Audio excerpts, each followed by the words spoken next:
देखिए एनएलपी फिर आपका थोड़ा सा बिग टॉपिक है जो इंडस्ट्री में हम लोग यूज करते हैं। तो हम लोगों ने डेटा साइंस कहाँ स्टार्ट।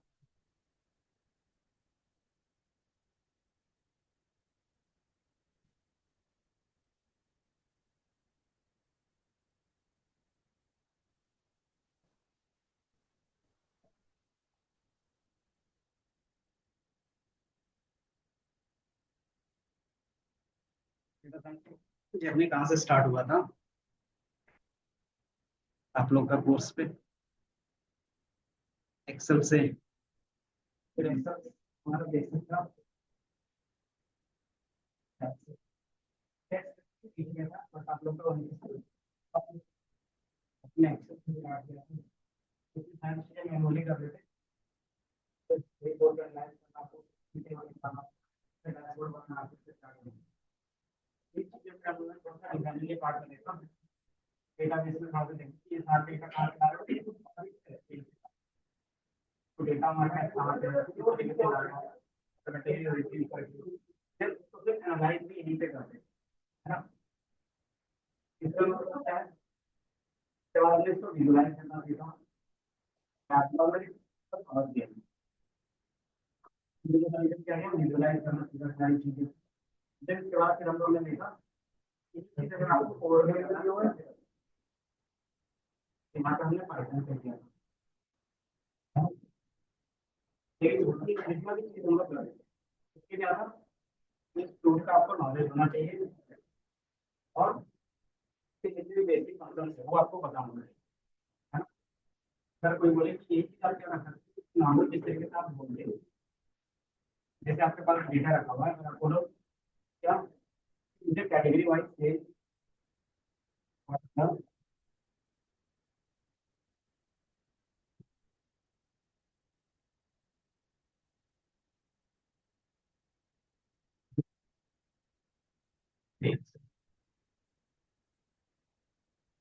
क्या है एक नॉर्मल इंग्लिश में एक सेंटेंस लिखा इससे आपका क्या कि डेटा से डेटा है और उससे क्या के पास इस तरीके से जान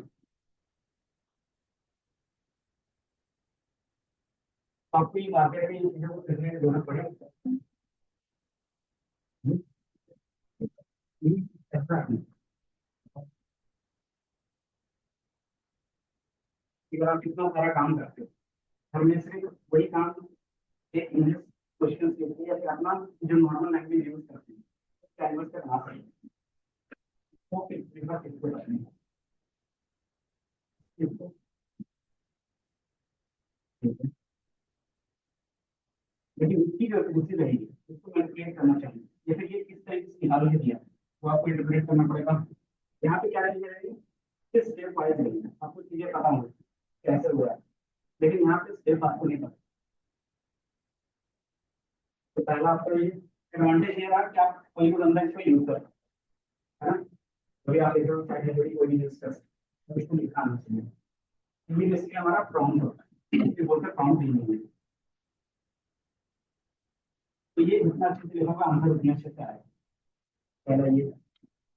दूसरा कि आपको अगर बेसिक नॉलेज है इस तरीके से कोई चार्ट क्रिएट किया जाए तभी आप उससे चार्ट क्रिएट करवा अगर आपको आइडिया नहीं है तो आप क्या कर सकते हो कोई भी टूल से क्रिएट नहीं करवा एक चार्ट से क्या होना चाहिए किस तरीके से एक्सप्लेन किया जाता है चार्ट से उनके बेसिक कॉन्सेप्ट क्या है वो आपको बताना तो आपको यहाँ पे ये चीजें सीखने को मिल जाए। अब यहाँ पे ये आ रहा है क्वेश्चन कि ये चीज है इसके बाद फिर हम लोगों ने क्या लिखा था मशीन लर्निंग के बारे में ये चीज जो बार बार रिपीट करेंगे डेटा को रिजेक्ट करना डेटा को एनालाइज करना उसके बेस पर प्रेडिक्शन करना ये चीजें हो सकती है क्योंकि कंपनी में आप कोई भी रिपोर्ट बनाते हो उसके बेस पर कंपनी वाले क्या करते हैं क्या करते हो कि वो डेटा एनालाइज करेंगे और फिर इसको बताएंगे कि आने वाले मंथ में आप लोग कहाँ पे कितना डिस्काउंट देंगे, कहाँ पे कितना हमारे पास सेल्स, मतलब आप क्या कर सकते हो स्टॉक में रख सकते हो, मतलब इस तरीके का एडवर्टाइजमेंट हम लोग रन कर सकते हैं। ये सारा चीज़ का एनालाइज है। तो अगर आपके पास क्या हो गया कि ये बार बार हम लोग एनालाइज करते 10 साल 20 साल से, तो इससे रिलेटेड हमारे पास डेटा कलेक्ट हो गया हो, है ना, बहुत ज्यादा डेटा कलेक्ट हो गया हो। कुछ चीज हमने क्या किया ना कि जो भी आपके पास डेटा है उसमें से पैटर्न फाइंड करो कि जो 10 साल के बेस पे था कितना हमारे पास डेटा है, बेस पे हमारा क्या आगे लग सकता है कि आगे हम लोग किस तरीके का ऐड रन करेंगे बेस्ड ऑन हमारा हिस्टोरिकल डेटा। इस तरीके से हम लोग क्या करेंगे, वैल्यू रखेंगे जिसके बेस पे क्या हो कि हमारा सेल्स ऊपर जाए। किस तरीके से हम लोग डिस्काउंट रख सकते हैं, और ये सारी चीज क्या होती है टाइम टाइम में चेंज होना चाहिए, क्योंकि ये अगर मैनुअली करते थे टाइम है, लेकिन अभी आप जब क्या करेंगे कोई भी चीज ऑटोमेटिकली होता है। जैसे अगर कोई फ्लाइट का बुक कर रहे हैं, जैसे आप बुक करने जाओगे तो सभी आपके फर्स्ट टाइम थोड़ा सा कम प्राइस देगा, लेकिन 2-3 बार सर्च करोगे ना तो ऑटोमेटिकली क्या होता है नीचे दिखता है, या फिर जब एक सीजन रहता है तो ऑटोमेटिकली इंक्रीज हो जाता है। चलिए कोई बंदा तो बैठा नहीं रहता है, इसको क्या है कि पीक सीजन है ये तो 2-3 बार सर्च कर रहा है तो आपने प्राइस पे कर दी। ये चीज आपका अमेजोन में भी होता है, फ्लिपकार्ट में भी होता है। अगर एक प्रोडक्ट को 3-4 बार देखते हो ना 2-3 दिन तक, उसके प्राइस वो ऑटोमेटिकली आने लगेगा। क्यों? क्योंकि उनको इंटेंशन ये जाता है कि आप उन चीजों को बाय कर सकते हो, डिमांड है, डिमांड अगर यही करोगे तो भी आप क्या करोगे, दो तीन बार से प्रोडक्ट है मतलब आप बाय करोगे, आप सोच रहे हो कि प्राइस नीचे जाएगा तो क्या होगा प्राइस वो ऊपर, अंदर उसी में क्या करेगा वो फिर से डिस्काउंट दे देंगे। माइंड आपको लगता है कि प्राइस पहले से कम हुआ है, पहले 70% दिख रहा था इसकी 50%, अभी दिख रहा है 80%। तो ये सारा चीज मैनिपुलेशन कैसे होगा, तो ये तो ह्यूमन के थ्रू होगा नहीं। तो जो डेटा से तुमने पैटर्न फाइंड किया उस पैटर्न को रियल टाइम में मशीन से क्या कर सकते हैं, तो मशीन क्या करता है पैटर्न को इजीली रिकॉग्नाइज करता है उनसे पास। तो वो चीज क्या कर रहे हैं हमने मशीन लर्निंग में मशीन को सिखा जो काम एक ह्यूमन कर सकता है। अब एक काम में मशीन को देखिए तो तुम्हारा पैटर्न क्या है वो रियल टाइम में हो गया, चीजें क्या हुई अपने हिसाब से चलने लगी कि जिस तरह हमारा डेटा उसके हिसाब से मैनिपुलेशन, है ना। बट इसमें क्या है कि रियल टाइम में हमारे पास जो भी चीज आप देखते हैं दो तरीके से समझते हैं, या टेक्स्ट के बेस पे या फिर इमेज के बेस पे, है ना। इमेज के बेस पे हम लोग ने देखा है, इमेज के वर्क के बेस पे क्या होगा कि आपको कोई चीज पसंद आ रही है, और इमेज हमारा क्या होता है यूनिवर्सल लैंग्वेज होता है। यूनिवर्सल क्यों बोल रहे होंगे,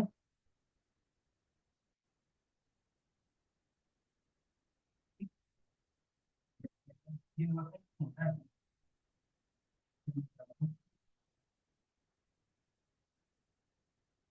तो वो क्या होगा हाँ बताओ। हाँ, तो एक ह्यूमन बना है तो मेरे बिना बताए हुए कोई भी ऑब्जेक्ट नहीं ये क्या है ना। यही हमारा क्या है यूनिवर्सल, मतलब अगर मैं ये चीज जाता हूँ फॉरेन कंट्री में जाता जापान में जाकर पूछूंगा तो वो बता देंगे कि क्या है ये ह्यूमन है, मतलब सही से बनाना करूँ फोटो दिखा रही हो, या तो फिर आप क्या करो फ्रांस चले जाओ, वहाँ पे लैंग्वेज क्या होगा अलग होगा, लेकिन सेम चीज क्या होगा वो इंटरप्रेट कर सकते हैं हम ह्यूमन, उनका लैंग्वेज क्या होगा अलग होगा। लेकिन इसीलिए हम लोग क्या बोलते हैं इंग्लिश को यूनिवर्सल, इसीलिए हम लोग ने इसके अलग से कंप्यूटर विजन से पार्ट कि आप क्या करते हो इमेज को रिकॉग्नाइज करते हो, इमेज को क्या करते हो रीड करते हो। रीड किसके बेस पे कर सकते हैं, ये किस टाइप का इमेज है, इमेज क्लासिफिकेशन देख रहे थे। दूसरा एक ऑब्जेक्ट में कितने इमेज है तो उसको बोलते थे ऑब्जेक्ट डिटेक्शन कि उसमें ऑब्जेक्ट है या नहीं है।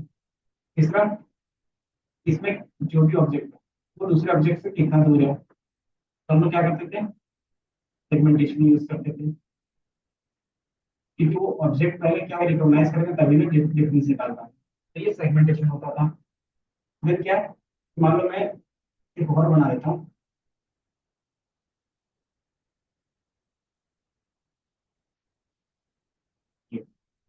बताओ ये और ये, फर्स्ट वाला सेकंड वाला दोनों सेम है या अलग अलग है, ह्यूमन है या नहीं है? लेकिन मशीन इनके साइज के बेस पे, इनके साइज के बेस पे, कलर के बेस पे वो क्या होगा, नंबर चेंज है। तो अगर आपको लगता है कि ये भी ह्यूमन है और ये भी ह्यूमन है, तो आप इसको क्या कर सकते हो, सेम बताओगे। उसके लिए हमने क्या किया, अलग से टेक्निक यूज किया था। तो हमारा था सियामीज। सियामीज क्या करता है कि दो चीजें सेम है वो बताता है तो बता देगा यस, अदरवाइज। देन इसके बाद फिर हम लोग ने और कुछ टॉपिक देखा था क्या, फेस डिटेक्शन का देखा था, मीडिया पाइप के। उसमें क्या होता था कि आपके फेस रिकॉग्नाइज कर सकते हो, अपने हैंड जेस्चर्स को क्या कर सकते हो, रिकॉग्नाइज कर सकते हो, अपने मूवमेंट को क्या कर सकते हो, ट्रैक कर सकते हो। तो वो सारा चीज हम लोग ने देखा। फिर उसके बाद फिर हम लोग ने एक और एप्लीकेशन देखा था कि अगर आपके पास क्या है, इमेज है, उसमें कोई भी टेक्स्ट है, उस टेक्स्ट को क्या कर सकते हैं, एक्सट्रैक्ट कर सकते हैं, है ना। ये क्या है, कुछ एप्लीकेशन आता है जो इमेज वाले से करते हैं। और भी कोई वर्क होगा जो इमेज से सॉल्व कर सकते थे।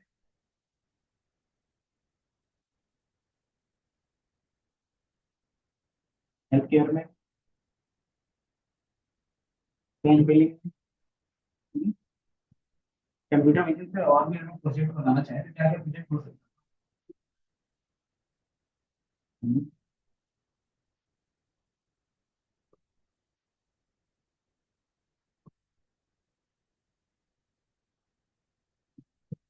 आपका रिलेटेड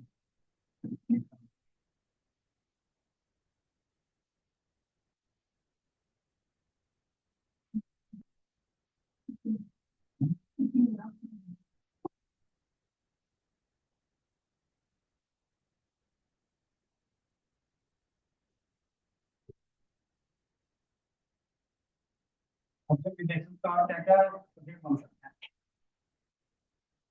फॉर्म फिलिंग का बन सकता है, आपने क्या क्या कितना में फॉर्म फिल करके देंगे, इसको डिजिटलाइज करना है। तो क्या करेंगे, फोटो क्लिक करके हो जाएगा। दूसरा, कैम स्कैनर यूज करते हैं, वो भी क्या है, ऑब्जेक्ट ऑब्जेक्ट का ही है ना, कि आप इमेज का ही कर रहे हो। दूसरा, सर्विलेंस के लिए यूज होता है, नंबर प्लेट के लिए यूज कर रहे हैं, सर्विस के लिए कर रहे हैं, कि आपका एक्चुअली में क्या चीजें हुई, वो सारा चीज ऑटोमेट करने के लिए। और भी क्या कर सकते हैं हम लोग, हेल्थ केयर में क्या रहेगा कि आप एक्सरे लेके गए, मशीन पहले क्या बताता है कि ये चीज आपको पॉसिबिलिटी हो सकती है कि आपको कैंसर है, कैंसर है तो कहाँ पे है, कितने स्टेज का है, वो सारे चीज क्या होता है उस मशीन में आपको दिखा दिखा हुआ आ जाता है, लिखा हुआ पूरा। तो फिर क्या करते हैं, डॉक्टर के पास ले जाके पूरा चेक करवाते हैं। तो ये सारा चीज क्या है, कंप्यूटर विजन का ही एप्लीकेशन। ठीक है। अगर हम एक और एप्लीकेशन बना रहा हूँ यहाँ के लिए, तो क्या कर सकते हैं, जैसे कितने स्टूडेंट अंदर आए, कितने बाहर गए, ये प्रोजेक्ट बनाना है। इसमें क्या है, हर हर एक स्टूडेंट को यही नंबर में देना है। इसके बाद से हम क्या कर सकते हैं, कितने स्टूडेंट अंदर आ रहे, कितने स्टूडेंट बाहर जा रहे, तो मेरे पास एक कैमरा लगा हुआ है, इसके इसको काउंट करके बताओ। इसमें भी क्या होगा, कंप्यूटर विजन यूज होगा, क्या आप इमेज रियल टाइम में क्या कर रहे हो, रिकॉग्नाइज कर रहे हो। देन के जिस हिसाब से क्या है कि अगर रीडिंग है तो हम लोग क्या करें, आईडी दे देगा, ID 1। अगर दूसरा इमेज है तो ID 2, तीसरा है तो ID 3। अब सेम इमेज क्या है, अंदर आ रहा है, वही सेम चीज बाहर जाए, इसको क्या करेंगे कि ID 3 जो था वो बाहर चला गया, मतलब आउट। इस तरीके से इन और आउट का हम लोग इसका बेनिफिट क्या होगा फिर, इसका बेनिफिट क्या होगा, अगर हम लोग इन और आउट को काउंट कर सकते हैं, इससे क्या बेनिफिट होगा।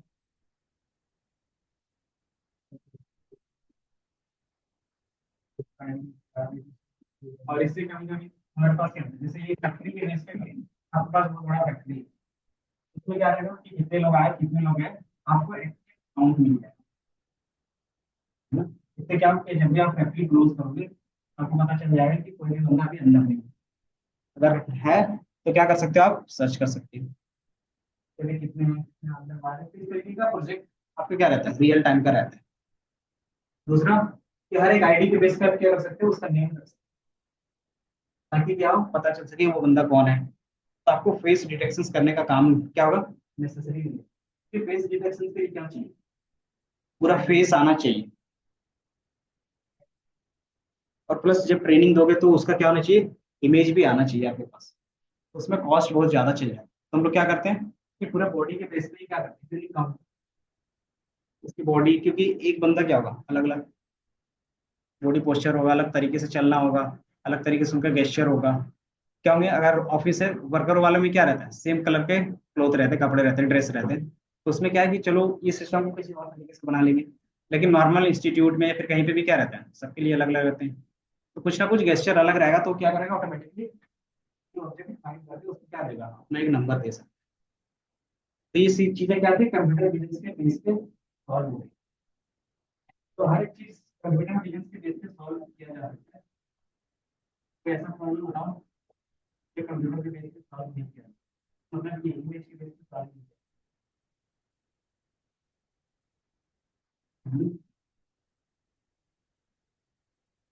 बताओ,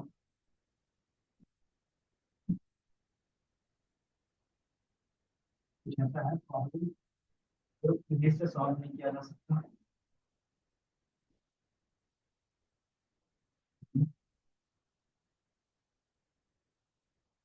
कोई चीज तो होगा। वॉइस ऑडियो और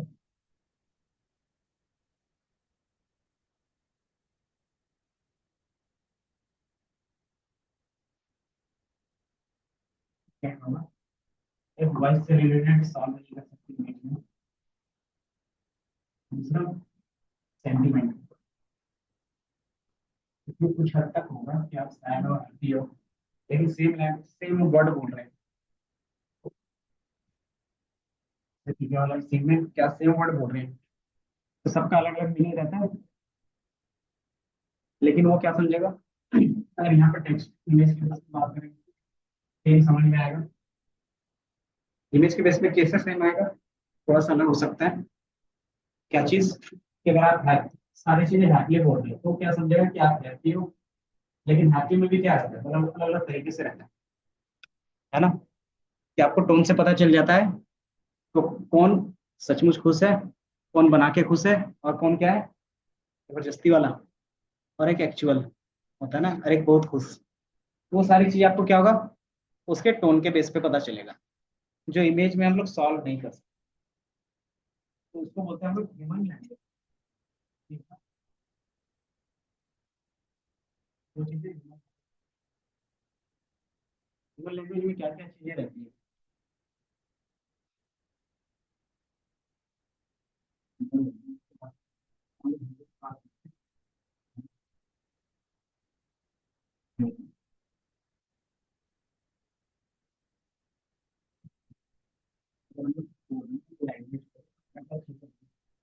लैंग्वेज का मतलब क्या समझ में आता है, मतलब इंग्लिश बोलना नहीं, लैंग्वेज का मतलब लैंग्वेज का मतलब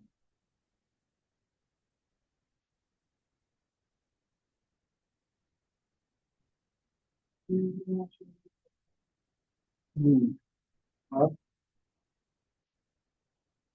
कि आप कुछ चीजें एक्सप्रेस करते हो।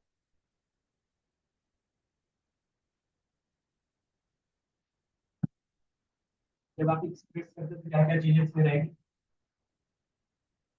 पहला इमोशन रहेगा, दूसरा कॉन्टेक्स्ट रहेगा, तीसरा आप कुछ हो सकता है, आप किसी से बात कर रहे हो तो क्या क्या चीजें आपको दिखती है, इमोशन मतलब जो फीलिंग्स होती है, दूसरा कॉन्टेक्स्ट इस बारे में बात करना चाहते हो, और तीसरा जो वर्ड्स रहते हैं, है ना, अगर मिनिमम लेके चलो तो उनको समझाने के लिए कोई भी चीज आप बोलते हो, अगर मैंने नहीं सुना है तो काम से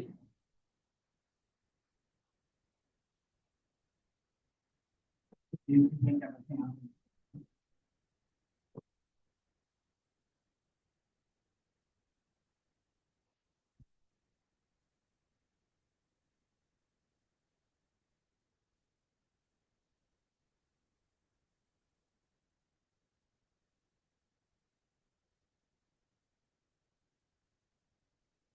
तो मतलब हिंदी वाली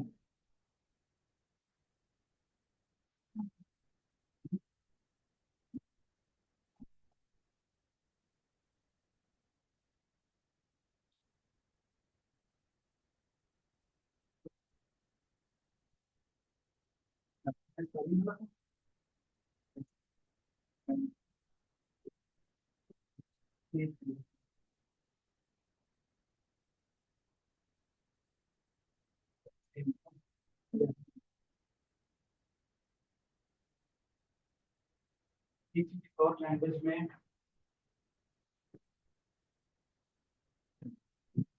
लैंग्वेज में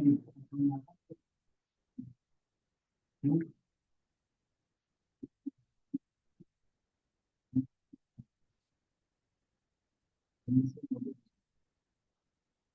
लैंग्वेज आपके लिए चाइनीज की नॉलेज चाइनीज की बात है मतलब वो तो सिंटैक्स होता है जो भी कोडिंग सीखते हैं ना कोडिंग में सिंटैक्स होता है तो ये दोनों चीज आपको समझ में आई क्योंकि आपने ये कहीं ना कहीं से सीखा है ये आपने नहीं सीखा इसलिए आपको नहीं आया ये चीज आप सीख जाते हो ये भी आपको पता चलता है अब इसमें एक और चीज ऐड करते हैं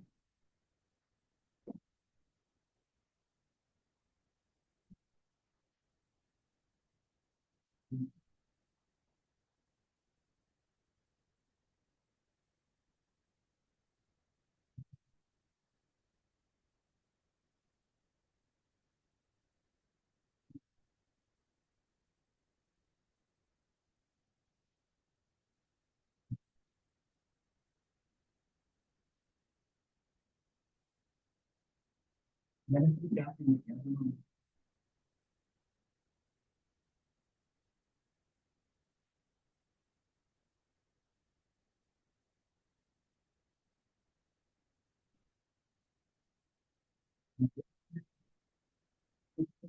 ये नहीं पता था पहले अगर ये आप लोगों ने चीज ये करते हो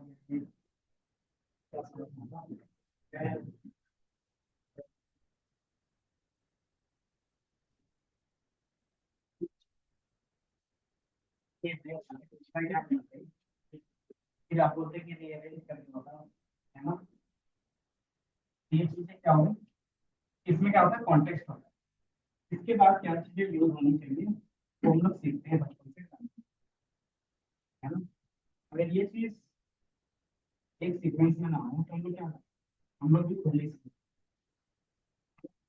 तो हम लोग यही चीज चाहते हैं कि मशीन खुद ब खुद सीखे तो मशीन को खुद ब खुद समझने के लिए क्या क्या चीजें करनी होगी तो मशीन को अगर ट्रेन कराए तो क्या क्या चीजें समझानी होगी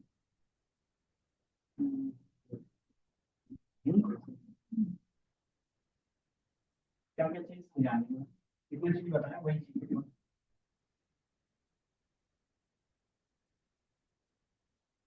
जब भी आप ट्रेनिंग दोगे किस लैंग्वेज में वो उसको बताना चाहिए है ना कि डेटा किस चीज पे है वो बताना चाहिए कि आजकल डेटा बहुत ज्यादा तो मिक्स भी आ जाता है बट क्या है कि जब स्टार्टिंग करेंगे किसी को भी सिखाने से तो मैं आता हिंदी बोलूंगा तो जैसे समझ में आएगा या तो वो पूरा हिंदी बोलो पूरा इंग्लिश फिर जैसे किसी को समझ में आता है फिर क्या करते हैं ना मिक्स करते हैं ठीक है तो अगर मुझे स्टार्टिंग में किसी को सिखाना तो क्या करेंगे जैसे एक चीज है क्योंकि हम लोग क्या कर रहे हैं लैंग्वेज सिखा रहे हैं ताकि वो समझ सके मेरी बातों को तो क्या होगा इसके लिए हमें स्ट्रक्चर बताना होगा किसके बाद क्या चीजें होंगी किसका क्या मीनिंग होगा है ना आपको भी बचपन में से हाँ क्या क्या बोलोगे पापा बोलो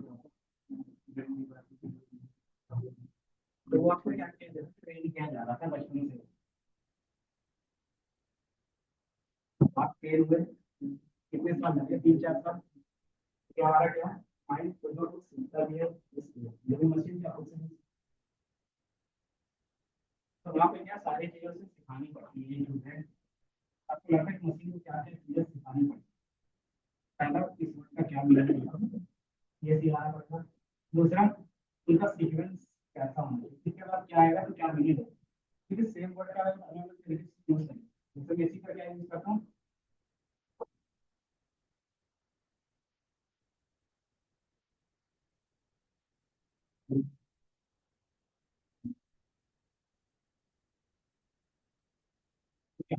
ठीक है, एक वर्ड पे इसका मीनिंग, इसका मीनिंग ये नहीं आता है।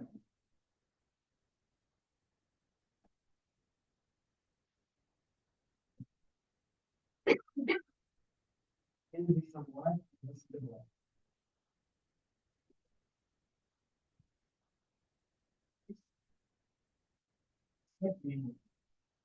कौन से वर्ड इसके आगे आने से क्या मीनिंग बन जाए, इसके आगे से क्या मीनिंग बन, तो वो सारे चीज क्या होगा, इसके कॉन्टेक्स्ट में, इसके बाद किसके पहले वो जाने। तो ये सारे चीज हम लोग क्या करते हैं, एक मशीन को सिखाते हैं, और मशीन को सिखा रहे हैं, तो उसी वक्त की क्या बोलेंगे, अगर मशीन सीख जाता है, ठीक है, बोलते हैं हम लोग एन, नेचुरल लैंग्वेज, मशीन के रिस्पेक्ट में, कि वो जो भी हम लोग नेचुरल लैंग्वेज बोल रहे हैं वो क्या कर पा रहा है, मशीन प्रोसेस कर रहा है। तो ये पूरा स्टोरी समझ में आया, क्या चीजें थी। अगर नेचुरल लैंग्वेज समझ पाता है मशीन, तो मशीन जो करता है और जो हम लोग कर रहे हैं, वो दोनों चीज क्या कनेक्ट हो जाएगी। अगर दो चीज कनेक्ट हो पाती है तो क्या होगा, कि हम लोग सिर्फ कमांड देंगे, जब हमने स्टार्टिंग में बताया था, ये बाई चांस फिर ये कैटेगरी वाइज, वो अभी मशीन, तो वो डेटा से क्या करेगा, वो क्लियर को लाएगा, तो वो ये एनएलपी है। एनएलपी क्यों पढ़ रहे हैं वो पता चल गया। इसका यूज केस कहीं पे दिख रहा है, बताओ, इसका यूज केस कहीं पे दिख रहा है।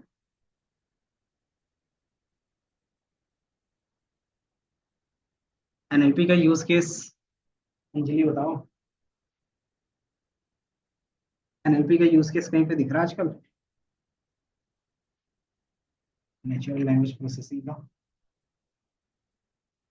नहीं, बोलते हो ये गूगल ऐसे समझ जाता है, अब ह्यूमन हो, कोई चीज नहीं, ह्यूमन है, मशीन से काम किया, और प्रोसेस में एनएलपी है ना, नेचुरल लैंग्वेज प्रोसेसिंग, और फिर इतनी चीजें हैं जो आप कर रहे हो, जब आपकी मशीन में फिर अपने लैंग्वेज, नेचुरल लैंग्वेज, नेचुरल मतलब इस तरीके का, बाय डिफॉल्ट नेचुरल लैंग्वेज में कंप्यूटर्स में क्या आते हैं, इंग्लिश आता है, तो आजकल हिंदी में भी बोलते हैं तो वो सारा चीज भी समझ जाते हैं।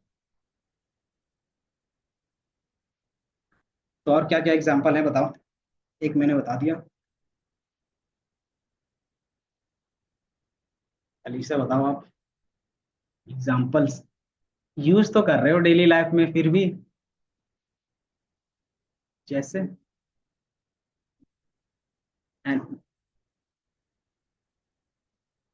क्या बोले, किस चीज का एग्जांपल, यही होता है ना, कहानी खत्म हो गई, अब क्या बोलते हैं, सीता कौन थी पता नहीं चला।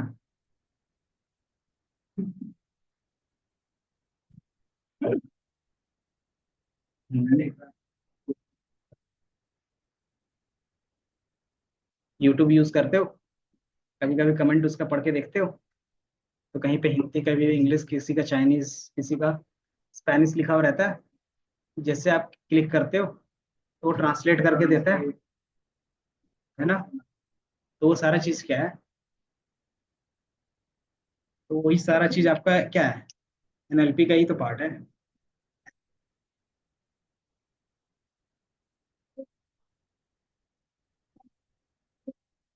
हाँ, कि वो पॉजिटिव है, नेगेटिव है या न्यूट्रल है, ये ज्यादातर यूज कर लेंगे। तो ये सारा चीज आप क्या कर रहे हो, यूज कर रहे हो, इसीलिए एनएलपी क्या है, कि मार्केट में सबसे ज्यादा यूज होता है। कि कोई भी प्रोडक्ट एआई बेस्ड देखोगे, तो उसमें से 70 आपका एनएलपी रहेगा, और 30 कौन सा रहेगा, कंप्यूटर विजन्स का रहेगा। कंप्यूटर विजन्स में क्या आते थे, इमेज बेस्ड या फिर वीडियो बेस्ड, और एनएलपी में क्या आते हैं, टेक्स्ट बेस्ड या फिर वॉइस, क्योंकि आप वॉइस को टेक्स्ट में बदल सकते हो। जैसे क्या था, क्या नाम था मूवी का, आयरन मैन, जारविस।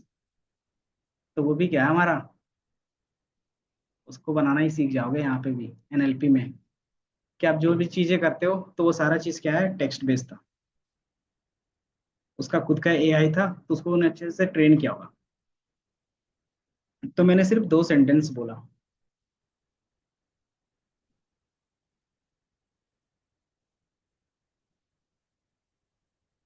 कोई और भी चीज तो मैं इनका पेट, ये मैंने सारा चीज बता दिया थोड़ा सा, कि एनएलपी क्या होता है, क्यों हम लोग पढ़ रहे हैं, और आजकल क्या हमें मिल रहा है। तो जितने भी सॉफ्टवेयर होते हैं ना, आप उसको बाईपास कर सकते हो एनएलपी का एडवांस चीजें यूज करके। क्यों? क्योंकि जो चीज हम बोल रहे हैं वो मशीन समझ पा रहा है। तो मशीन आप अपने हिसाब से क्या करेगा, सारा काम करेगा।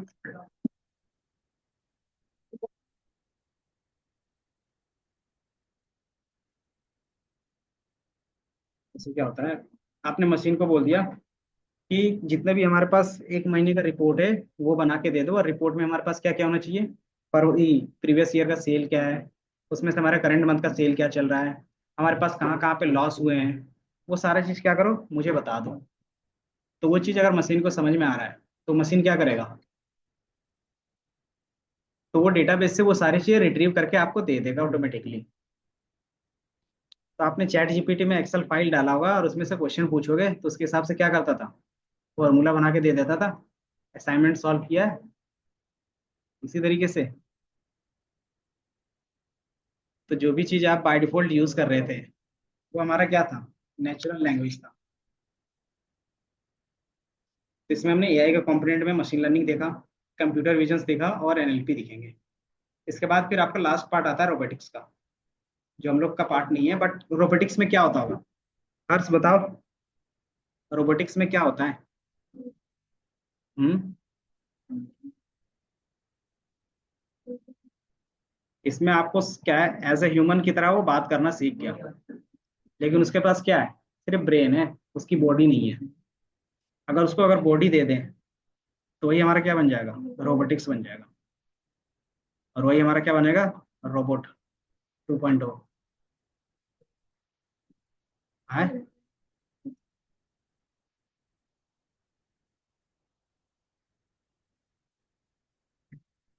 तो किस चीज को कैसे कंट्रोल करना है, तो उसके माइंड पे सारी चीजें सिस्टम बिठाना पड़ेगा ना हमें। तो वो चीज अभी सबसे हार्ड होता है, इसलिए क्या है, हम लोगों ने अभी वैसा उतना एडवांस रोबोट नहीं बनाया। बेसिक रोबोट्स हैं जो छोटे छोटे छोटे काम कर सकते हैं। जो चिट्टी वाला था ना, वो रोबोट नहीं बना है। और उसमें एक चीज जो चेंज करते हैं वो क्या रहता है, बेसिकली ये रहता है एनएलपी का, जो हम लोग ट्रेन करते हैं ना मॉडल, वो अगर अच्छे चीजों से ट्रेन करेंगे तो हमारा क्या होगा, रोबोट अच्छा बनेगा। अगर बुरी चीजों से ट्रेन करोगे तो हमारा मॉडल क्या बनेगा, खतरनाक बनेगा। क्योंकि वो क्या है, थोड़ा फास्ट होता है चीजें, उसको सोचना समझना, और उसके पास क्या होता है, स्टोरेज रहता है। स्टोरेज जितना ज्यादा होगा उतना ज्यादा क्या होगा, वो नॉलेजेबल होगा। हाँ, क्लाउड। आप अगर इन चीजों को देखना चाहो तो हॉलीवुड की मूवीज रहती है, जैसे रोबोट रहेगा हॉलीवुड का, रोबोट या फिर आई, आई रोबोट, उसमें दिखाता है आपका किस तरीके से चीजें चेंज होती है। 2 3 और क्या है हमारे पास। तो ये क्या है, हमारे पास आगे का पार्ट है।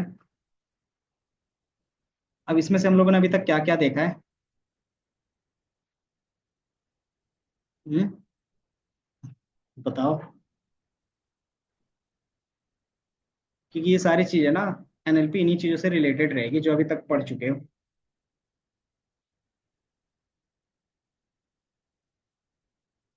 हमारा जर्नी मशीन लर्निंग में यहाँ से स्टार्ट हुआ था। पीसीए देखा था, लॉजिस्टिक रिग्रेशन देखा था, लीनियर रिग्रेशन देखा था, केएनएन देखा था, अनसुपरवाइज मशीन लर्निंग देखा था, के मीन देखा था, सुपरवाइज देखा था, डिसीजन ट्री देखा था, डायमेंशनल रिडक्शन देखा था जो पीसीए का पार्ट है, एसवीएम देखा था, एंड हाइपोथेसिस टेस्टिंग भी देखा था, अगर याद होगा तो, है ना। देन उसके बाद उन्होंने न्यूरल नेटवर्क को ट्रेन किया था। क्या होगा लिसा, बात कर रहे हो, वो क्लास के बाद। तो कोई नहीं, आधा आधा एक घंटे के बाद ना बना लेना, मतलब ये आज ओवरव्यू देने के बाद ना बना लेना, क्योंकि इसका ओवरव्यू ही दे रहे हैं। एनएलपी में हम लोग क्या क्या पढ़े थे बता सकते हो, सॉरी न्यूरल नेटवर्क में, सब भूल गए। मशीन लर्निंग भूल गए तो ये न्यूरल नेटवर्क कहाँ से याद रहेगा। आपका दिमाग कैसे काम करता है बताओ, कैसे काम करता है। अगर मैंने आपसे कुछ बोला तो वो कैसे आपके पास जाता है माइंड तक, कान से सुनते हैं, उसके बाद प्रोसेस करते हो, उसके बाद प्रोसेस करते हो, उसके बाद क्या रहता है कि वो चीज़ें समझते हैं। उसके बाद एक क्या आता है, रिजल्ट आता है। अगर रिजल्ट आता है तो जवाब देते हैं, अगर प्रोसेस नहीं कर पाते तो चुप हो जाते हैं। नहीं, तो वहां पे क्या होता है कि आप उन चीजों से ट्रेन नहीं हुए, या फिर वो चीजें आपके माइंड में उस समय क्लिक नहीं हो रही है, ऐसा ही रहता है। तो उसमें क्या रहता है कि आप चीजें जो भी सोचते हो वो कैलकुलेशन बेस्ड रहती है। वही चीज को हमने ने क्या किया था, मशीन्स के लिए बनाया था। तो कैलकुलेशंस में हमेशा क्या होगा, नंबर ही रिटर्न करेगा, क्योंकि मशीन है तो नंबर के बेस पे ही काम करता था। तो वहां पे हमारा जो बेसिक इक्वेशन था Y equal to M X plus C का, यही हम लोग यूज कर रहे थे। क्योंकि कोई भी चीज क्या करोगे, सॉल्व करके एक आंसर ही दोगे ना। और ये भी क्या देता था, हमें एक आंसर देता था। क्योंकि ये नंबर के फॉर्मेट में होता था, तो इस नंबर को क्या कर सकते हैं, अगर मैं बोलता हूँ तीन नंबर लेते हैं, एक वन है जिसको बोलते हैं कार, टू है जिसको बोलते हैं वैन, और थ्री है जो हमारा बस है, और फोर है जिसको बोलते हैं बाइक। हमारे पास क्या है, स्पीड है, माइलेज है, सारी चीज़ क्या नंबर में, इंजन्स में कितने क्या होते हैं, एग्जॉस्ट हो गए, वो सारा चीज़, तो सारी चीज़ नंबर में है, उसके बेस पे कैलकुलेशन किया। और ये भी क्या करेगा, एक नंबर देगा, और उस नंबर को हम लोग क्या करेंगे, वन से फोर के रेंज में कन्वर्ट करेंगे। तो मान लो डिजिट में ही दे रहा है, और इसने वाई की जगह पे ये दे दिया थ्री। तो ये थ्री का मतलब क्या है, एक नंबर आया। अब इसका मीनिंग कहाँ से समझ में आएगा, जब हमने इसको यहाँ से चेंज किया था। थ्री का मतलब क्या है, बस। अभी हमने बताया ना कि थ्री का मतलब क्या है, बस है, तो आपको समझ में आता है कि हाँ ये बस होगा। तो इसी तरीके से क्या होता है, मशीन समझता है चीज़ों को, कि ये चीज़ें हम लोग क्या करते हैं ना, इसको क्या करते हैं, डिनोट कर देते हैं। आगे जाके हम लोग पढ़ेंगे कि इसी को बोलते हैं इम्बेडिंग। क्या आप किसके हर एक के रिस्पेक्ट में क्या होता है, कुछ नंबर देते हो। तो ये हमारा क्या आता है, इम्बेडिंग टेक्निक्स होते हैं, कि आप क्या कर रहे हो, अटैच कर रहे हो। तो ये हमारा कौन करता है, तो ये हमारा न्यूरल नेटवर्क करता है। तो ये चीजें इमेज बेस के लिए भी कर सकता है, और नंबर के बेस, टेक्स्ट के बेस पे भी कर सकता है। इमेज में हम लोग क्या करते थे, बाय डिफॉल्ट इमेज हमारा क्या होता था, नंबर ही होता था। तो हमें एम्बेडिंग टेक्निक की जरूरत उतनी नहीं पड़ती थी, पड़ती थी सिर्फ पैडिंग के लिए, एक्स्ट्रा चीजों को रिमूव करने के लिए, या फिर एक्स्ट्रा चीजें ऐड ऑन करने के लिए। और टेक्स्ट में क्या होगा, टेक्स्ट में क्या होगा, Y equal to M X plus C में एक्स की वैल्यू हमारा क्या है, फोर सीटर है, सीटर्स। इसका मीनिंग समझ में आएगा मैथ्स में। सीटर का मतलब क्या हो गया, या फिर इंजन टाइप के जगह पे क्या करते हैं, ऑटो बोल देते हैं। ऑटो मतलब ऑटोमेटिकली। तो उसको समझ में आएगा कैलकुलेशन कैसे करेंगे। तो जब तक आप इसको नंबर में नहीं कन्वर्ट करोगे तब तक कैलकुलेशन नहीं होता है ना। तो ये चीज हम लोग करते हैं, इसका कुछ इनकोडिंग देके। तो आपको याद होगा बेसिक इनकोडिंग, याद है, बेसिक इनकोडिंग सिस्टम्स कौन कौन से थे। हम्म। हम्म।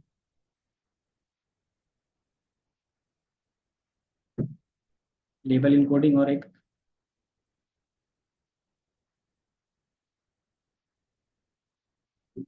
स्केलिंग थी वो, इनकोडिंग। दूसरा हमारे पास क्या था जिसमें सीक्वेंस मेंटेन रहता था, पोजिशनल इनकोडिंग। पोजिशनल इनकोडिंग, ये चीजें क्या थी हमारे पास, ये न्यूरल नेटवर्क के बेस पे ही बनाते थे हम लोग। तो पहला आप देखा होगा फीड फॉरवर्ड। फीड फॉरवर्ड में क्या था, एक सिंगल न्यूरॉन रहता था, उसमें आप क्या करते थे, एम पास करते थे, मतलब सैलरी पास, क्या बोलते हैं कि आपने पैकेज पास किया, उसके बाद उसको जॉब लेना ना लेना, वो हमें रिजल्ट में क्या आता था, 0 1 में रिटर्न करता था। तो ये सिंगल कॉलम के बेस पे हो गया। अब यही चीज को हम लोग क्या करते हैं, ठीक करते हैं, मतलब कि वो चीज गलत भी बता सकता है मशीन, सही भी बताएगा। तो अगर गलत बताता है तो हम लोग क्या कर रहे थे, फेक प्रोपोगेट करवा रहे थे, मतलब हम लोग उस एरर को दोबारा भेज रहे थे ठीक करने के लिए, कि जो हमारा प्रेडिक्टेड वाई है उसको एक्चुअल वाई में क्या करो, आप चेक करो और दोनों को सेम करने का ट्राई करो। तो वो कैसे करता था, दो चीज सेम करने के लिए आपको क्या करना होगा, मान लो एक 3 है और एक 5 है, ये हमारा वाई प्रिडिक्टेड है और ये हमारा एक्चुअल वाई है। अब दोनों को सेम लाने के लिए क्या करना होगा, बताओ, सिंपल तरीके से बता दो क्या करेंगे। ये प्रिडिक्शंस वाले में ऐड करोगे कुछ, है ना। तो मतलब आप इसको क्या कर रहे हो, इम्प्रूव कर रहे हो, किसका 5 होगा और ये एक्चुअल 5 है, तो क्या होगा कि दोनों हमारे 5 5, मतलब दोनों सेम सेम आंसर देंगे इन फ्यूचर भी। तो यही चीज हम लोग कर रहे थे, तो इसी को हम लोग क्या बोलते थे वहां पे, एरर बोलते थे। रिवाइज करवा रहे हैं फिर भी, इसको एरर बोलते थे। और जो हमारा मोस्ट कॉमन एरर्स थे कौन कौन से थे, मीन स्क्वायर एरर थे, मीन एब्सोल्यूट एरर था, ये दो हमारे पास थे। तो ये हमारा क्या था, एरर को क्या करते थे, मैनिपुलेट करते थे। अब ये एरर कितने स्पीड मैनिपुलेट होगा, वो कौन डिसाइड करता था, क्योंकि आप इसको रिड्यूस कर रहे हो तो कितने टाइम से में रिड्यूस हो जाएगा, वो भी तो पता होना चाहिए। अगर इसको रिड्यूस होने में या फिर सेम सेम आने में 10 साल लग गए तो हमारा कोई बेनिफिट है, 5 साल लगेंगे तो 2 साल, 1 साल, 6 महीने, 2 महीने, कितने, 10 दिन, साथ ही साथ।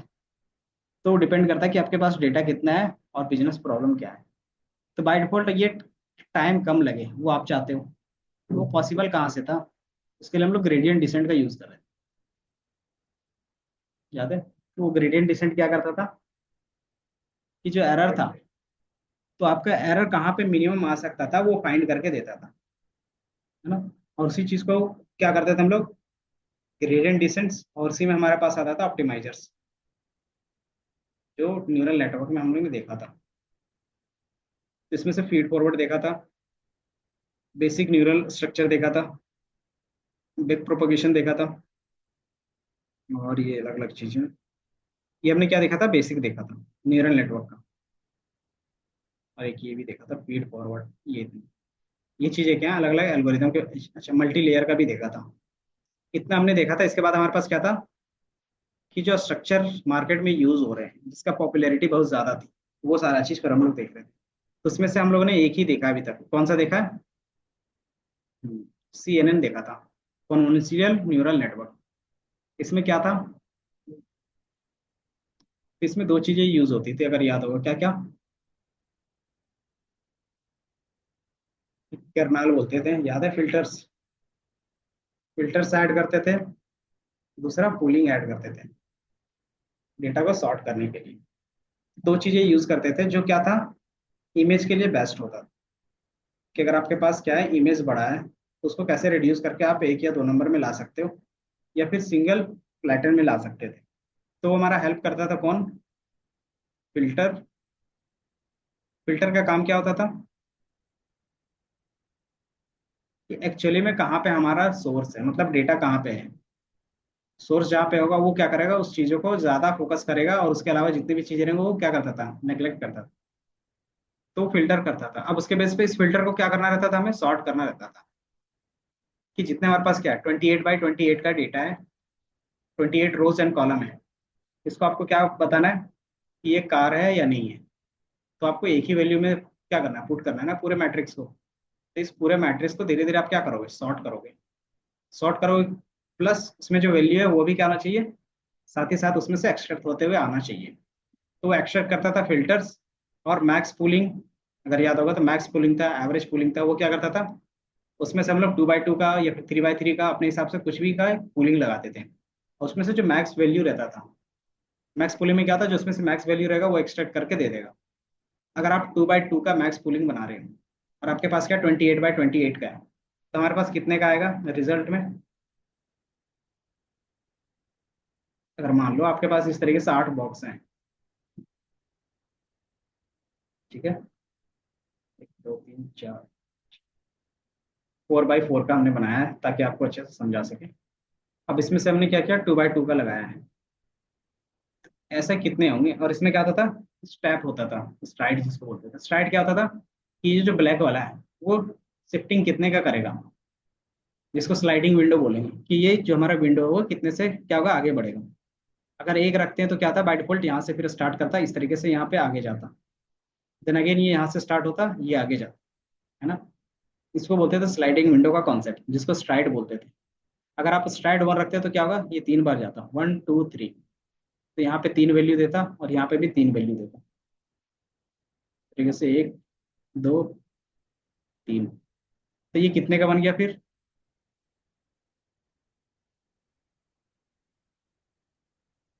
बता सकते हो, 1 2 3 1 2 3, 3x2 का बन गया।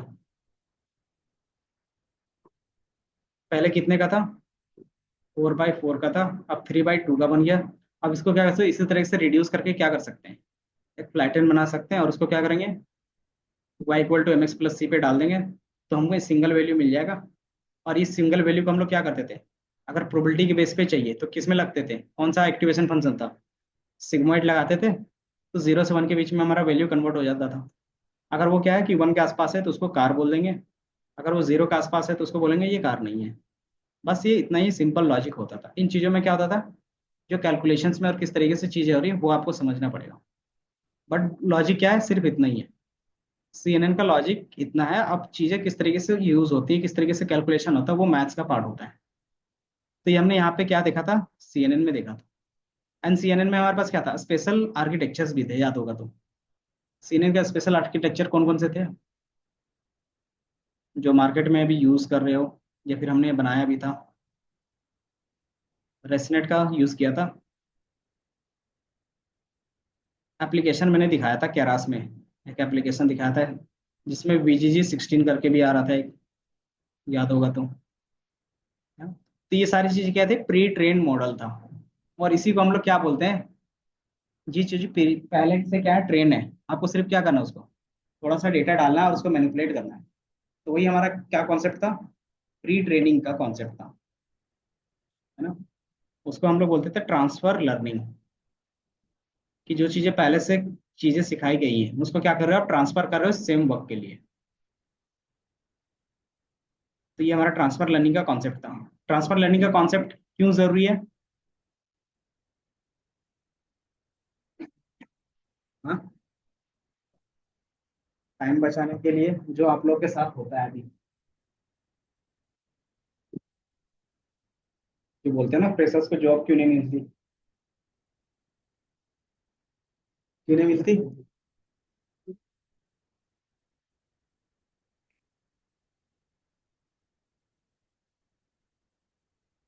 ट्रांसफर लर्निंग में क्या होता है,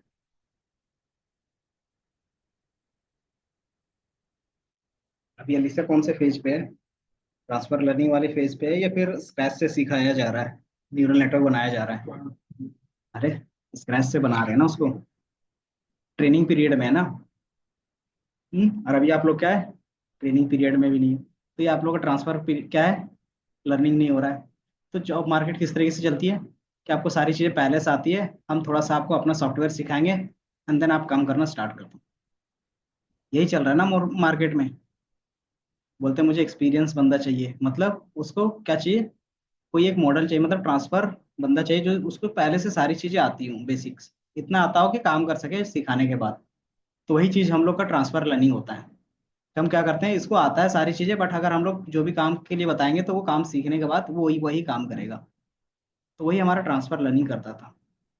तो इससे हमारा क्या होता था, टाइम बचता था, पैसे बचते थे और रिसोर्स बचता था ट्रेनिंग में, और ये सस्ता पड़ता था। तो ये सारी चीज़ें हम लोगों ने देखा। लेकिन प्रॉब्लम कहाँ पे आया, क्योंकि इमेज था वो यूनिवर्सल था, सबके लिए सेम था। लेकिन हम लोग जो भी चीज़ें हैं, सिर्फ इमेज के बेस पे तो सॉल्व नहीं कर सकते। तो हमें क्या चाहिए, टेक्स्ट के बेस पे भी काम करना होगा, जो हम लोग बोल रहे हैं नेचुरल लैंग्वेज। उसमें क्या क्या प्रॉब्लम था, कॉन्टेक्स्ट को लेके, कि इमेज में आप कॉन्टेक्स्ट नहीं दिखा सकते। कॉन्टेक्स्ट दिखाएंगे तो ज्यादा कॉन्टेक्स्ट आपको नहीं दिखेगा। दूसरा, लैंग्वेज बैरियर। यहाँ पे हम लोग कुछ और तरीके से बोल रहे हैं, मतलब इंग्लिश पे बोल रहे हैं, सामने वाला स्पेनिश में बोल रहा है, समझ पाएंगे? फिर यहाँ पे क्या ओपन कर लेते हो तुरंत, ट्रांसलेटर। तो वो कैसे ट्रांसलेट करता है? तो वो इन्हीं चीजों का मॉडल का यूज करता है। तो उसमें से जो हमारा रहता है, जो सबसे पहले स्क्रैच में होगा, बेसिक्स, हम लोग क्या करते हैं, इनकोडिंग सिस्टम यूज करते हैं। इनकोडिंग सिस्टम का मतलब समझ में आता है? जैसे मैंने बोल दिया, जो तुम्हारा ए है वो हमारा का है। बचपन में पढ़ लेते थे, लेकिन ऐसा नहीं होता है। जैसे तुम्हारा बी है वैसे हमारा खा है, इस तरीके से करते थे। तो अगर कोई ए बी बोलता तो हम क्या समझते हिंदी में? काका समझते। तो ये होता है ना ट्रांसलेटर का। अगर एप्पल बोल रहे हैं तो क्या समझते हो? सेब।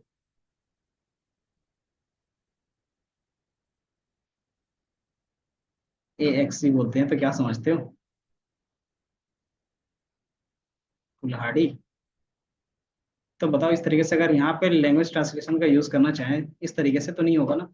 क्यों? क्योंकि ये जो वर्ड है और ये जो मीनिंग है, ह्यूमन ने अपने हिसाब से रखा है।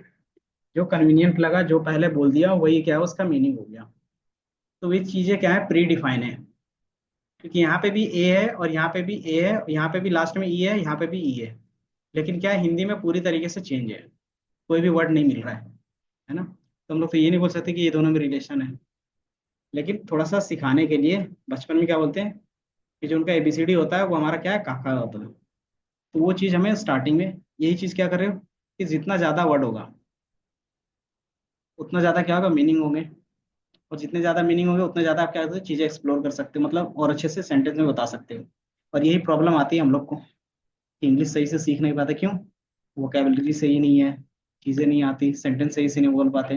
तो वो चीज़ें सीखनी ही पड़ती है। इंग्लिश बोलने का यही तरीका है, या तो आप सिंपल लैंग्वेज यूज़ करो इंग्लिश में ही, सिंपल सिंपल वर्ड्स यूज़ करो जो आपको आता है मीनिंग को दिखाने के लिए। या तो फिर क्या करोगे, वो मीनिंग एक्स्ट्रा सीख जाओ। तो हम लोग जो पहला मशीन लर्निंग में मॉडल था हमारे पास टेक्स्ट से रिलेटेड, वो सिंपल था। कि हमने वन बोला, उसका मतलब ही है। टू बोला, इसका मतलब ये होगा। थ्री बोला, मतलब इज है।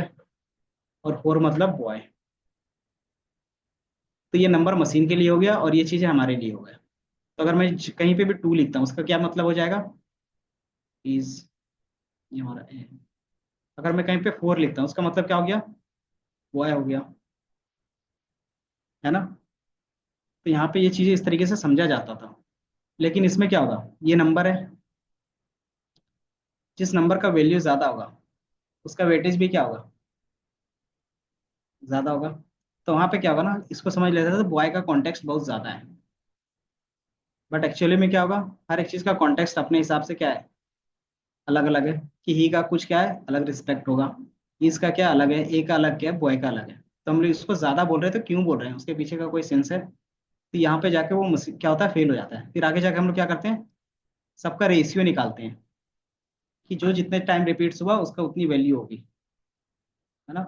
तो फिर रेशियो वाले में क्या रहता है, कि वहां पे आपका इमोशनल नहीं दिखता है, कि आपको सीक्वेंस नहीं है। अगर आप सीक्वेंस नहीं रखते हो, इमोशन, आप क्या करते हो, यहाँ पे काउंट कर रहे हो, काउंट करके सारी चीजें बता रहे हो, उसके बेस पे क्या होगा, उनका रेशियो के बेस पे आपका डेटा सही आ जाएगा। बट क्या होगा, कि वर्ड का जो अरेंजमेंट होगा वो खत्म हो जाएगा।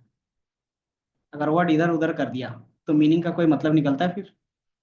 तो वहां पे भी वो भी फेल हो गया। तो फिर हम लोग क्या करेंगे, तो क्या कर सकते हैं, कुछ तो कर सकते थे। तो जैसे मैंने क्या लिखा, ही, इसको थोड़ा सा क्या कर सकते हैं, वैल्यू को स्टोर करके रख सकते हैं। देन इज, देन हम लोग क्या करते हैं, इसके रिस्पेक्ट में ये भी स्टोर करते हैं, आ बॉय, ऐसे लिख सकते थे। सबको मैंने स्टोर करके रखा, किसके बाद कौन सी चीजें हैं, वो बस क्या किया मैंने, सीक्वेंस में रखा है स्टोर करके। जो भी वर्ड था उसका मीनिंग यहाँ पे जो भी नंबर्स में कन्वर्ट करने थे, इम्बेडिंग के बेस पे मैंने कर दिया, कि सबको सेम दिया, तो वन हॉट इनकोडिंग का यूज कर दिया मान लो। तो हमारा रिजल्ट क्या आएगा, थोड़ा सा अच्छा आएगा, ये बताऊँ। लेकिन इसमें भी प्रॉब्लम आ जाएगा आगे, क्या, स्पेस को लेके, है ना। कि जैसे जैसे आप आगे बढ़ोगे कि आपके पास क्या है, 1000 वर्ड का है, तो उसमें कितना स्पेस ले लेगा, 1000 का। तो उसको फिर कैसे करेंगे? तो आप उस स्पेस को रिड्यूस करना चाहोगे, तो हम क्या करते हैं कि ये पूरा वर्ड ना याद रख के क्या करते हैं, छोटा छोटा वर्ड याद रखते हैं कि ही है, इज है, इसके साथ ये दोनों चीजों को हमेशा रखते हैं। देन इज और ए को एक साथ रखते हैं। देन ए और बॉय को एक साथ रखते हैं। तो पहले हमारे पास एक, दो, तीन, चार रहता था, अब कितने मेमोरी आएंगे, 3 मेमोरी आएगा। पहले 4 मेमोरी लगता था, अब 3 मेमोरी आएंगी, थोड़ा सा रिड्यूस हो गया। तो यही हमारा फिर आगे जाके एलएसटीएम में होगा। आरएनएन क्या करता है, स्टोर तो करता है, लेकिन उसमें क्या होगा, वही कॉन्टेक्स्ट का प्रॉब्लम होगा कि आपके पास मेमोरी ज़्यादा नहीं। देन एलएसटीएम क्या करेगा, लॉन्ग शॉर्ट टर्म, कि क्या करेगा, जो ज़्यादा कॉन्टेक्स्ट होगा उसको लॉन्ग में याद रखेगा, और जो क्या होगा वैल्यू, तो उसको शॉर्ट में इसी तरीके से मेमोरी करेगा, ताकि क्या हो, मेमोरी मैनेजमेंट हो सके। इसमें फिर क्या होता है, आगे जाके ये भी फेल हो जाता है। क्यों? क्योंकि आपके पास जितना ज़्यादा फिर वैल्यू होगा, तो कहीं पे क्या होता है कि जो हमारे पास स्टार्ट का वर्ड होता है, उसका डिपेंडेंसी एकदम लास्ट वाले से रहेगी, है ना। अगर आप एक पूरा पैराग्राफ पढ़ते हो, लिख पैसेज में पढ़ते होगा ना, तो कभी स्टार्टिंग और एंडिंग का क्या रहता है, कुछ ना कुछ कनेक्शंस रहता है ना। तो वो कनेक्शंस एलएसटीएम में लूज हो जाता है, कि स्टार्टिंग का आपका एंडिंग से कुछ नहीं होगा। क्यों? क्योंकि हमने मेमोरी को थोड़ा सा शॉर्ट किया है। तो वहां पे भी प्रॉब्लम आई, तो फिर हमने क्या किया, इन चीजों को ट्रेन करना स्टार्ट कर दिया कि जिसका जो वर्ड है उसको क्या करो, तुम ट्रेन करके रख लो। तो ट्रेनिंग में बाकायदा टाइम लगा, लेकिन क्या है, चीजें सॉल्व हो रही थी। ट्रेनिंग करने से क्या होगा, ट्रेनिंग करने से क्या होगा कि मान लो मैंने क्या किया, दिस किया, तो दिस के बाद क्या आएगा हमेशा, तो मैंने क्या किया, ट्रेन कर दिया 2 चीजें। दिस के साथ इज भी आएगा, और क्या आ सकता है, कोई वर्ब आ सकता है, दिस बॉय आ सकता है, और क्या आ सकता है, दिस के साथ और क्या आ सकता है, नहीं लिख सकते क्या, this boy is mad, this is boy. और क्या लिख सकते हैं दिस के साथ, कोई भी नाउन आ सकता है ना यहाँ पे।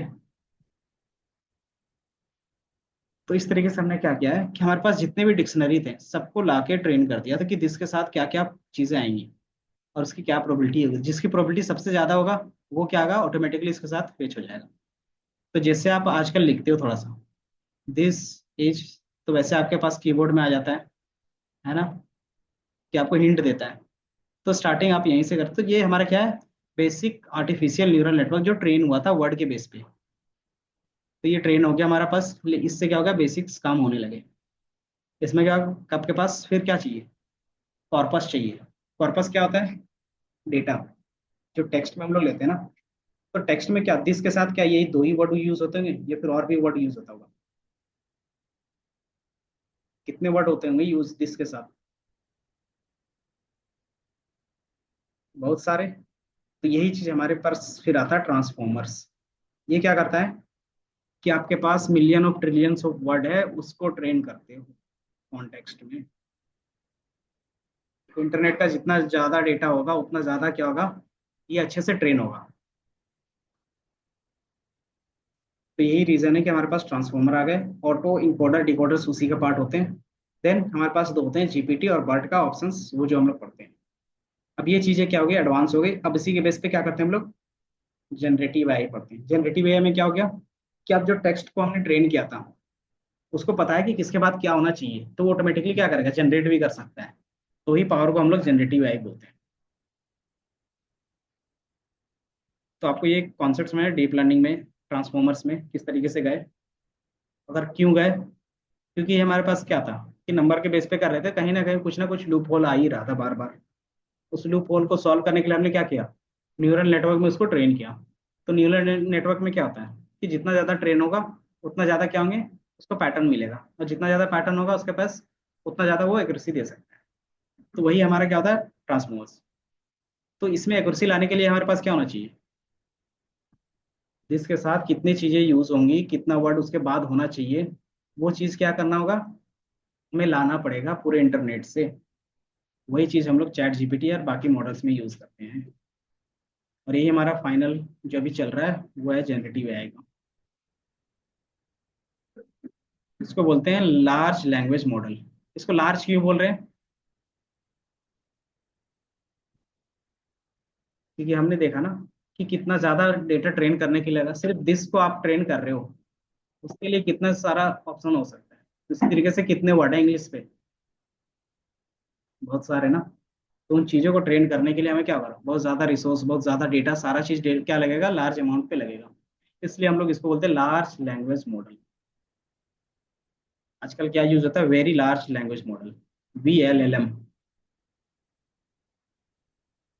तो जैसे जैसे हमारे पास डेटा कनेक्ट होते जा रहा है, वैसे वैसे क्या होगा कि हमारा मॉडल की एक्यूरेसी बढ़ती जा रही है। इसलिए जो भी मॉडल है वो धीरे धीरे क्या होगा, इंप्रूव होगा। इतना समझ में आया। अब उसी डेटा के बेस पे नया डेटा जनरेट कर सकते हो, उसी डेटा के बेस पे क्या कर सकते हो, पुराने डेटा को समराइज कर सकते हो, उसी डेटा के बेस पे क्या कर सकते हो, ट्रांसलेट कर सकते हो। क्यों? क्योंकि जितनी चीजें मैंने इंग्लिश में लिखा है, अगर वही सारी चीजें हमें क्या हो, इस तरीके से मैंने एप्पल बोला ना, तो एप्पल का हमें मीनिंग पता है सेब, इसके साथ इसका कनेक्शन हो सकता है। देन मैंने बोला अच्छा इसका सेंटेंस बना देते हैं, एक ओवरव्यू देते हैं, बाकी चीजें फिर नेक्स्ट क्लास पे स्टार्ट करेंगे कि हमें कैसे NLP में सारी चीजें करेंगे। जैसे दिस इज अ एप्पल, इसको ट्रांसलेट करना है, कैसे करेंगे, यह एक सेब है, इस तरीके से लिखते हैं ना, अगर आप गूगल ट्रांसलेशन यूज करते हो तो इसी तरीके से आपको दिखेगा वहां पे। ये चीजें उसको कैसे समझ में आती है कि जिसका मतलब यह है, इसका मतलब ये फिर इसका मतलब यहाँ पे लिखना है कि जो भी हमारे पास डेटा है, तो इसमें जो हमारे पास डेटा था इसमें वो क्या ढूंढेंगे, हमारे पास कैसे लिखा हुआ है, इसमें लिखा हुआ है, उसमें कौन सी चीजें किसके विस्तार में आए, तो वो क्या कहते हैं, ये फिर देखा कि दूसरी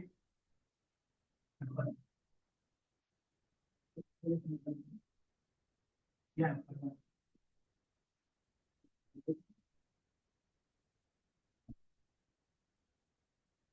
यहाँ पे देखा चीज है, लेकिन यहाँ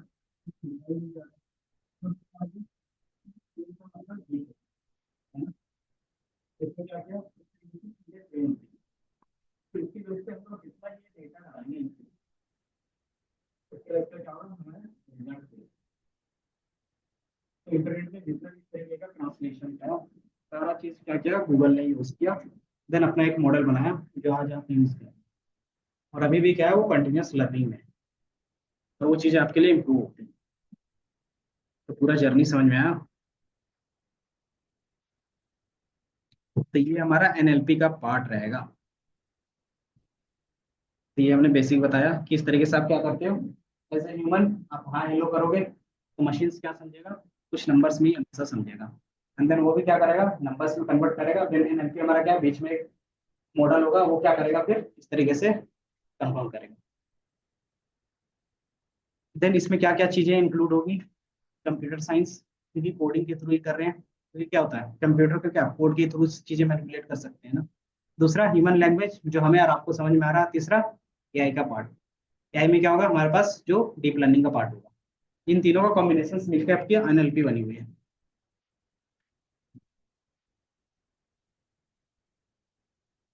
देन जो मैंने स्टोरी बताया वो सारा चीज यहीं पे है। देन इसमें एक और चीज, इसी को हम लोग क्या बोलते हैं, तो ज्यादा डेटा चाहिए ऊपर, इसमें क्या क्या प्रॉब्लम था, ये यूनिवर्सल रिप्रेजेंटेशन था कि हम लोग डायरेक्टली इसकी मदद नहीं कर सकते। उसके लिए क्या चाहिए, कोडिंग सिस्टम चाहिए।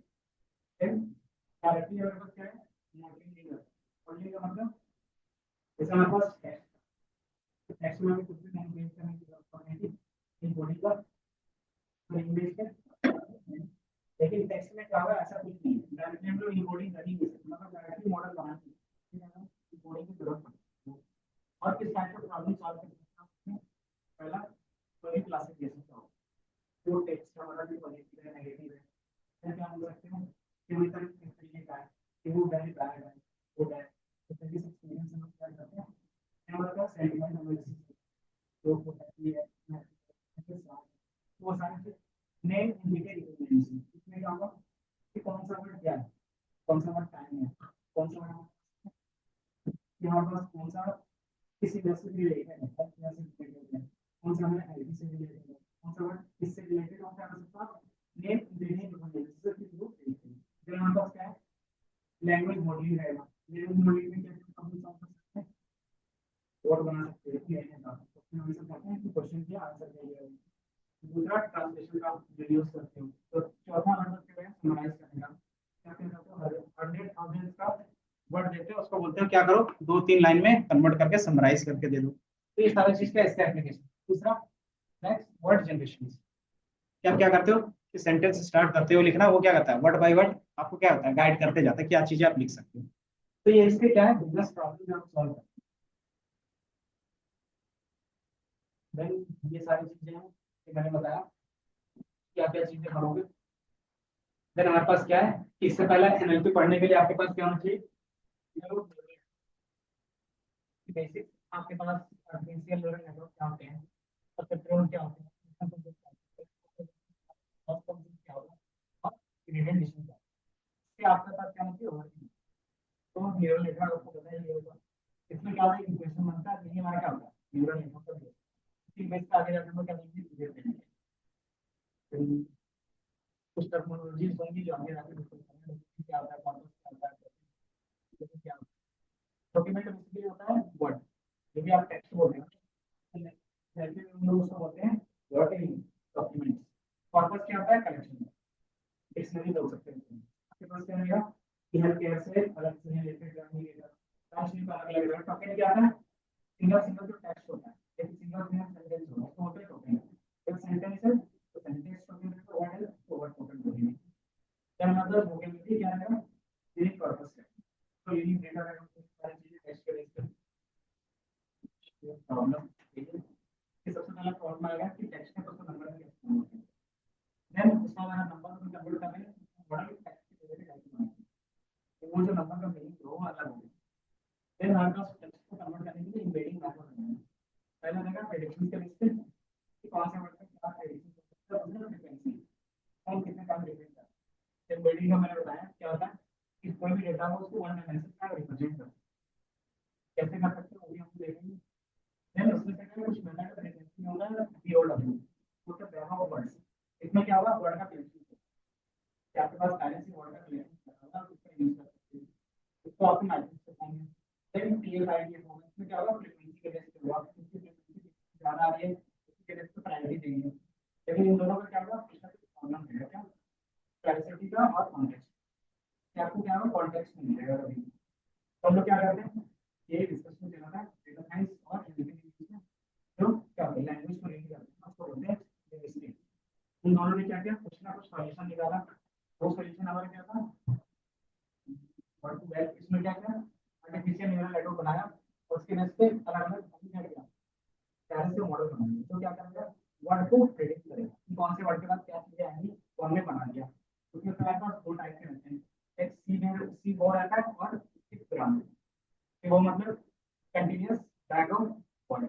इसके बाद क्या चीजें होंगी तो ये सारी चीज किसके बेस पे होता है न्यूरल नेटवर्क के बेस पे ट्रेन होता है। अगर ये हमारे पास पहले से सारा वर्ड का ट्रेनिंग नहीं दिया तो हम लोग कितना फोकस करेंगे सिर्फ मॉडल बिल्डिंग में।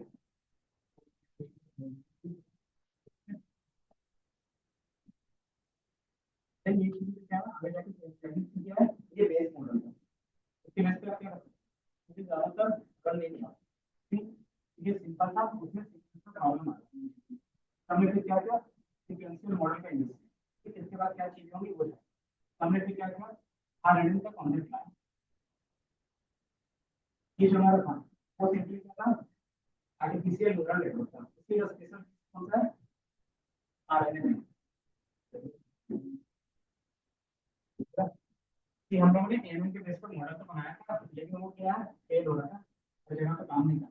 फिर हमने क्या किया सीक्वेंशियल मॉडल का कॉन्सेप्ट लाया क्योंकि लैंग्वेज में सीक्वेंस मैटर करता है इसलिए हम लोग इसको सीक्वेंशियल क्या बोलते हैं मॉडल जो हमारे पास आर्टिफिशियल न्यूरल नेटवर्क में सीक्वेंशियल नहीं मिला हमने क्या किया कुछ सीक्वेंस ऐड किया तो फिर हमने आरएनए यूज किया हाइड्रोजन किया तो ये एक्सपेरिमेंट के अलग क्या फेज है। इसमें क्या हमें पता चले कि हाँ एक फिजिकल मॉडल मिला उसमें कुछ बोल फिर हमें क्या किया उसमें क्या केमिस्ट्री में आया इसमें कुछ लूप होल मिले तो हमने ग्रुप आया ग्रुप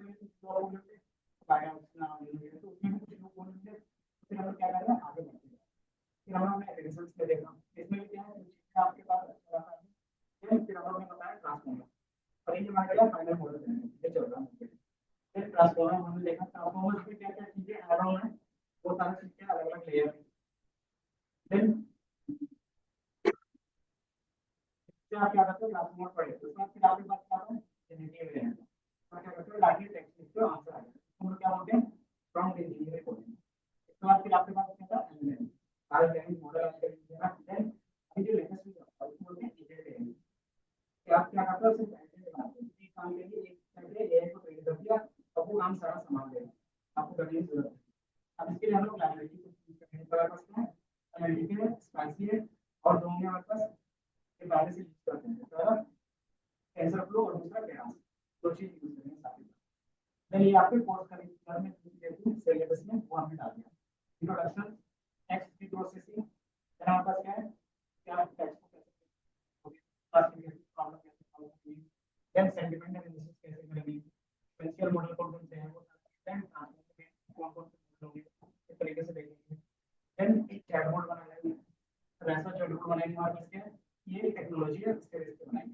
फिर हमारे पास क्या है, time series analysis. Time series में क्या होता है, बताया था, टाइम सीरीज, इसमें टाइम क्या होता है, मायने रखता है, जैसे स्टॉक मार्केट में टाइम क्या इंपॉर्टेंट रहता है ना। तो टाइम के बेस पे क्या होता है, डेटा का बिहेवियर अलग अलग होता है, तो उसके लिए फिर क्या होगा, थोड़ा सा अलग एल्गोरिथम चला जाएगा। फिर ये क्या, फोरकास्टिंग के लिए हमारे पास क्या, ये भी टाइम सीरीज डेटा है, ये भी हमारे पास क्या टाइम सीरीज डेटा है। तो ये चार जो है ना, ये प्रोजेक्ट है आपके, तो ये चार प्रोजेक्ट हमें बनाने हैं और कुछ नहीं। देन की इंपॉर्टेंट है वो मैंने हो गया। देन एनएलपी का हम क्या क्या बोलते हैं, NLP natural language processing. NLU क्या होता है, लैंग्वेज अंडरस्टैंडिंग, जो क्या करते हैं मेन समझ में आता है टेक्स्ट का। एनएलजी क्या होता है, जनरेशन, क्या करते हैं ह्यूमन टेक्स्ट को क्या करते हैं जनरेट करते हैं स्ट्रक्चर वे में। बाकी और बाकी यूज केस है, बिजनेस यूज केस, जो भी चीज आजकल देख रहे हो जहाँ का है, या तो आप क्या करते हो वॉइस का यूज कर रहे हो, या तो फिर टेक्स्ट का यूज कर रहे हो, वो सारा क्या है एनएलपी बेस। अब चीजें क्या है, थोड़ा सा चेंज हो गया है। हम क्या करते हैं ना, टेक्स्ट को भी क्या करते हैं, टेक्स्ट में कन्वर्ट कर सकते हैं, वीडियो को भी टेक्स्ट में कन्वर्ट कर सकते हैं। कैसे, स्क्रिप्ट आता है भाई, स्क्रिप्ट करके हम लोग रखते हैं, तो स्क्रिप्ट में कोई भी वीडियो का स्क्रिप्ट में लिखा हुआ मिल जाता है। जैसे तो आप लोगों ने क्या किया, यूट्यूब में अपलोड किया है, कि मैं इसका नहीं कर रहा हूँ, ये वीडियो को उस अर्थ में क्या किया, ये किया कि अगर से हीरो वो वीडियो में बोल रहे हैं, तो हम लोग क्या करें, इस तरीके से उसको लिख सकते हैं। तो वीडियो को भी हम लोग टेक्स्ट में कन्वर्ट कर सकते हैं, या ऑडियो को भी, ऑडियो में जो भी चीजें बोलते हैं तो क्या है, नेचुरल लैंग्वेज हो जाता है, वो सारी चीजें हम लोग कन्वर्ट करते हैं। उसके बेस पे क्या होगा, ये सारा बिजनेस आपका सॉल्व। स्पीच रिकॉग्निशन आप यूज करते हो, प्रेडिक्टिव एनालिसिस ये भी यूज होता है, सेंटीमेंट एनालिसिस जो मार्केट में चलता है उसी के बेस पे क्या करें, देख के लेते हो कोई चीज रिव्यू करके। ड्रग डिस्कवरी जो आजकल क्या होता है, आपके पास फार्मेसी में यूज होता है, इसके लिए फिर हमारे पास क्या होता है, इसके लिए स्पेशलिस्ट होते हैं, एनालिस्ट में भी अच्छा खासा जॉब रोल आता है।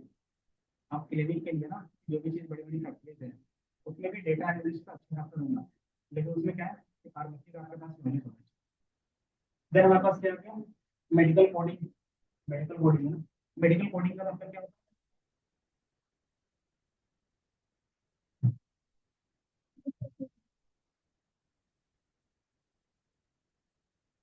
आपके पास जो मशीन है उसके बेस पे क्या होता है, प्राइसिंग सेट किया जाता है कि इस दवाई का इस तरीके का कंपोनेंट है, इसके बेस पे इतना प्राइस होगा, इस तरीके ये कंपोनेंट है, इस तरीके की चीजें और ये बीमारी के लिए इसका प्राइस इतना।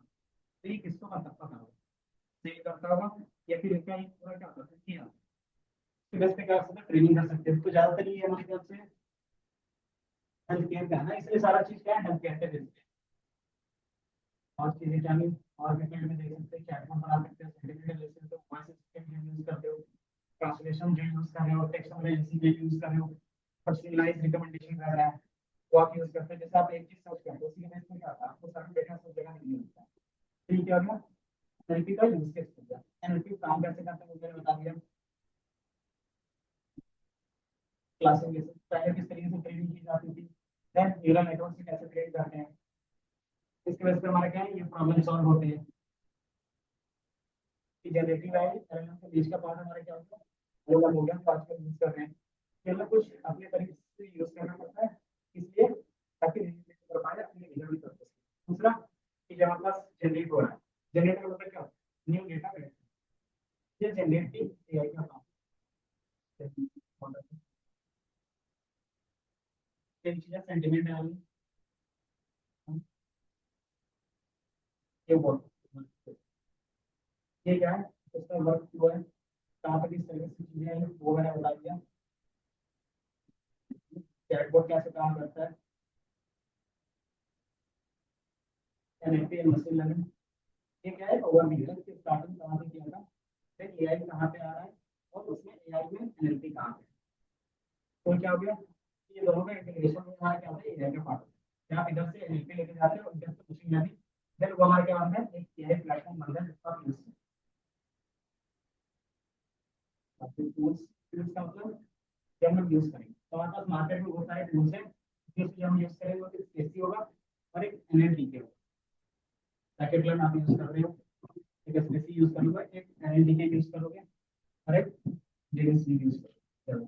ये चार चीजें यूज करोगे। बाकी एनएलपी इंजीनियर्स का रिस्पॉन्सिबिलिटी क्या रहेगा, स्किल्स क्या होने चाहिए, बैकग्राउंड क्या होगा, मे बी और सैलरी रेंज क्या है। डॉलर डॉलर में मिलते हैं, लेकिन एक्सपर्ट थोड़ा सा रहोगे तभी। फॉरेन कंपनी में अच्छा खासा डिमांड है अभी भी। क्या है, इंडिया में हमारा क्या होता है, तो कोई भी बंदा ऑनलाइन कर सकता है, इसलिए कर लेते हैं एक और प्राइस। देन ये हमारे पास क्या है, जॉब रोल्स, कि एनएलपी इंजीनियर्स बनने के बाद आप क्या क्या चीजें अलग अलग से कर सकते हैं। तो इतने सारे फील्ड अलग से होते हैं इसके अंदर, एनएलपी के अंदर। एनएलपी इंजीनियर बन सकते हो, एनएलपी डेटा साइंटिस्ट बन सकते हो, एनएलपी एमएल इंजीनियर बन सकते हो, देन कंप्यूटेशनल लिंग्विस्टिक बन सकते हो, एनएलपी स्पीच बन सकते हो, देन चैटबॉट का बन सकते हो, टेक्स्ट एनालिस्ट बन सकते हो, डेटा एनोटेशंस बन सकते हो, कंटेंट राइटर बन सकते हो, देन आप रिसर्च साइंटिस्ट। ठीक है, अलग अलग जॉब रोल है।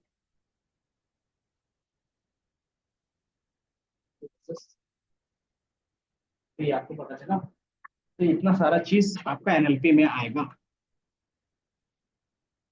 तो जो आप यूज कर रहे हो वो यही है। तो मुझे लगता है कि बैकग्राउंड आपको समझ में आ गया कहाँ पे यूज कर रहे हैं। तो जब भी आप तुरंत एक लाइन पे लिखते हो, उसको ये सारी चीजें बनने में कितना टाइम लगा।